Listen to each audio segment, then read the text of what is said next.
최근 학생 지도에 어려움을 토로하며 명예퇴직을 신청하는 교사가 급증하고 있습니다. 그 원인과 대책을 짚어봅니다. 사단법인 기독교 세진회가 교정선교센터를 개원했습니다. 개원 감사예배 현장에 다녀왔습니다. 국제구호개발 NGO 사랑광주리가 노량진 수험생들을 응원하기 위해 따뜻한 나눔 사역을 펼쳤습니다. 한국교회 환경연구소가 기후변화에 대한 한국교회 역할을 논의하는 시간을 진행했습니다. 필리핀 오지마을에서 30여 년간 의료 선교를 펼쳐온 고 박누가 선교사의 이야기가 영화로 제작됐습니다. 안녕하십니까. 구티비 뉴스입니다. 학생 지도에 어려움을 겪는 교사가 증가하면서 최근 명예퇴직 신청이 크게 늘어난 것으로 나타났습니다.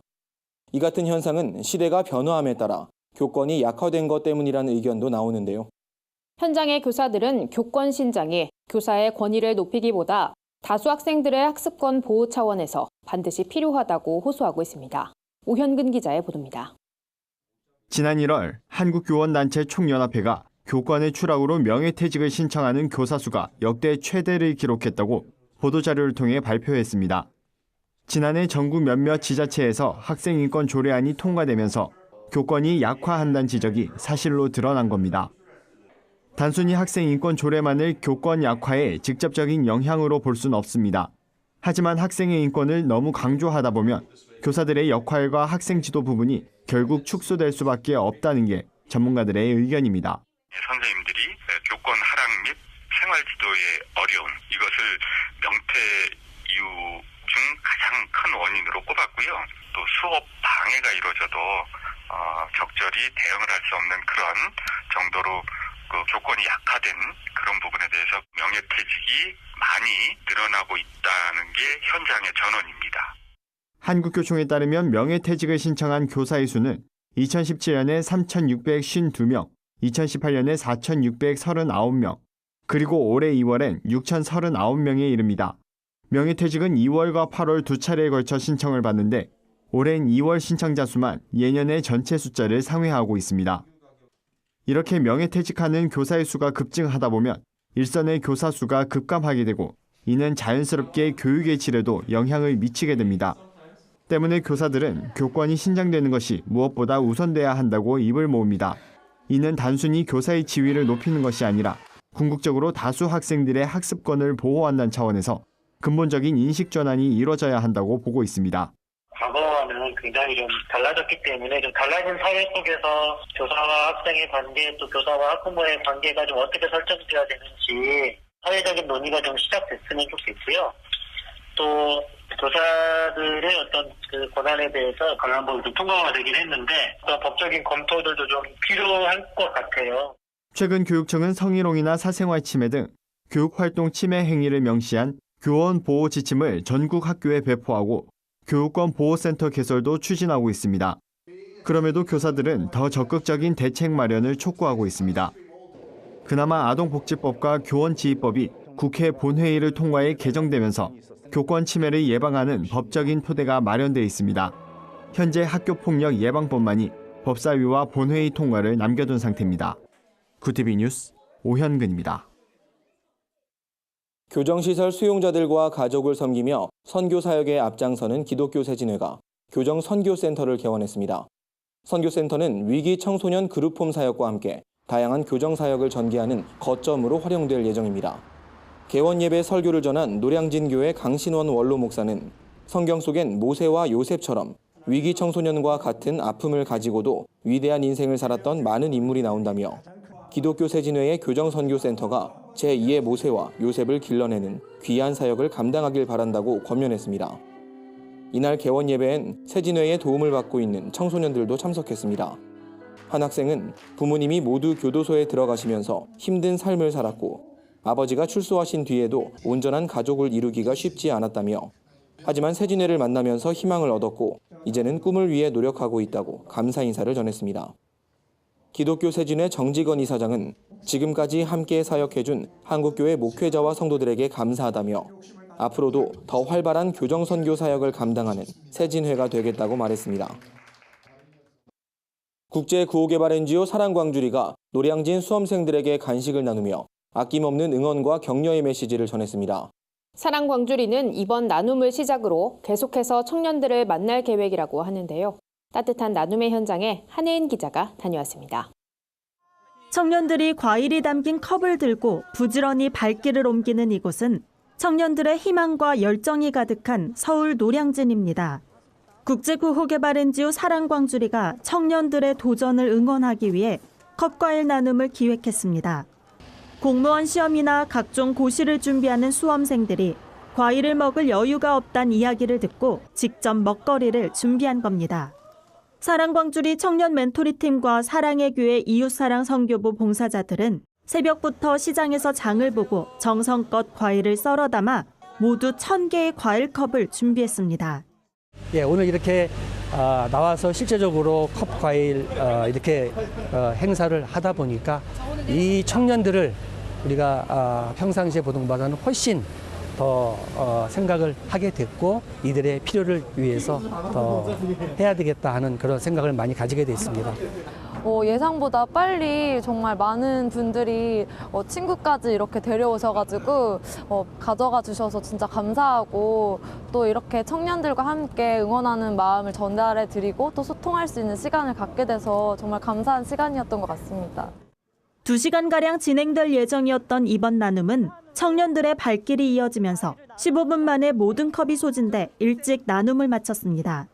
청년들은 밝은 얼굴로 감사 인사를 전했습니다. 열심히 하라는 뜻에서 전해주신 것 같은데 이렇게 과일 챙겨주셔서 감사합니다. 예.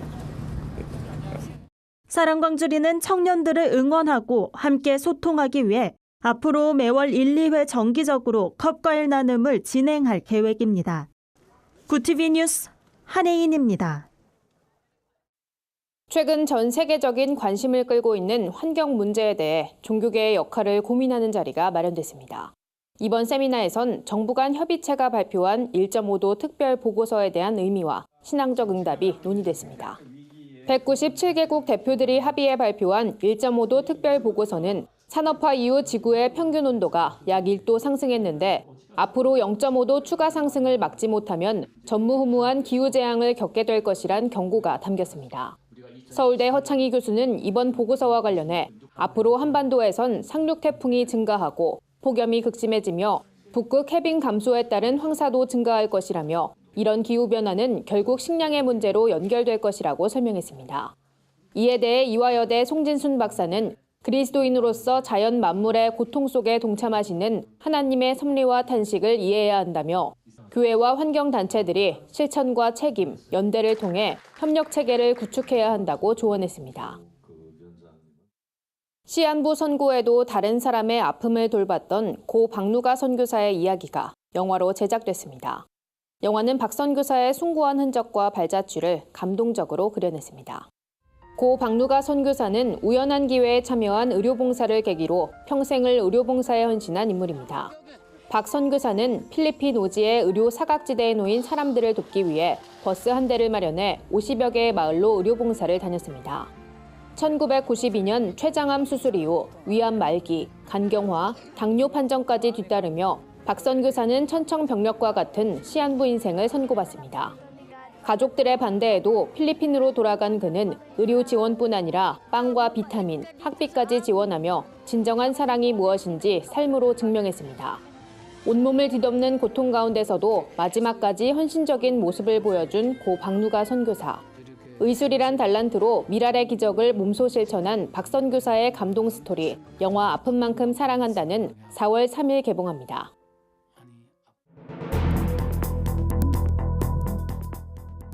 세계 곳곳의 주요 소식을 살펴보는 시간입니다.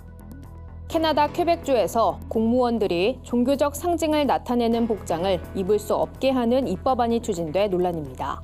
종교적 중립성을 확보하기 위한 취지인데 종교의 자유를 침해한다는 우려도 잇따르고 있습니다. 자세한 소식 윤인경 기자가 전해드립니다. 퀘벡주 정부의 퀘벡 미래연합당은 공권력을 담당하는 공무원들이 이슬람의 히잡 등 종교적 상징성을 지닌 복장을 해선 안 된다며 이 같은 법안을 추진했습니다. 주정부는 이와 함께 본회의장 전면에 설치돼 있던 예수 십자가상도 철거키로 해 종교적 중립성의 균형을 이루겠다고 밝혔습니다. 주정부는 인권과 자유의 균형을 보장하기 위한 취지라고 밝혔지만 논란은 계속되고 있습니다. 종교단체들은 종교적 자유 침해와 기본권 위배를 들며 우려와 실망을 표하고 있습니다. 신자들이 반지에 입을 맞추려고 할 때마다 프란치스코 교황이 손을 뒤로 빼고 있습니다. 신자들이 당황해하는 모습이 역력한데요. 최근 이탈리아 성지를 방문한 프란치스코 교황이 반지 입맞춤을 거부하는 모습에 논란이 일었습니다. 가톨릭에서 반지 입맞춤은 교황에 대한 존경의 의미로 시작됐습니다. 교황이 가톨릭 전통을 무시한다는 논란이 일자 교황청은 프란치스코 교황이 당시 손을 빼낸 것은 많은 사람들이 세균에 전염될 위험을 피하기 위함이었다고 공식 해명했습니다. 미국의 한 대학교에서 때 아닌 레깅스 시위가 벌어졌습니다. 캠퍼스 내 레깅스 차림을 자제해달란 남학생 어머니의 편지에 항의의 표시로 레깅스를 집단 착용한 겁니다. 사건의 발단은 미국 인디애나주 노트르담 대학교 신문에 실린 아들 넷을 둔 가톨릭 신자 마리안 화이트의 편지였습니다. 화이트는 지난해 학교를 방문했을 때 짧은 상의에 몸매가 훤히 드러나는 레깅스 차림의 여학생이 많아 충격을 받았다며 여학생들은 타인의 시선도 존중해야 한다고 적었습니다. 신문이 발행되자 큰 파장이 일었는데요. 학생들은 이날을 레깅스 프라이데이로 선포하고 남녀불문 레깅스를 입을 것을 장려했습니다.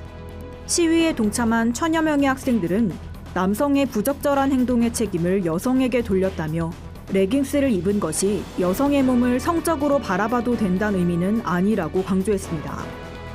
유럽의회가 2021년부터 일회용 플라스틱 제품의 사용을 금지하는 규제안을 통과시켰습니다.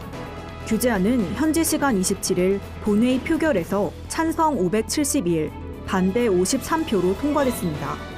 이에 따라 2021년부턴 유럽에서 일회용 포크와 나이프, 숟가락, 젓가락은 물론 면봉 막대와 풍선 막대 등의 사용이 금지됩니다.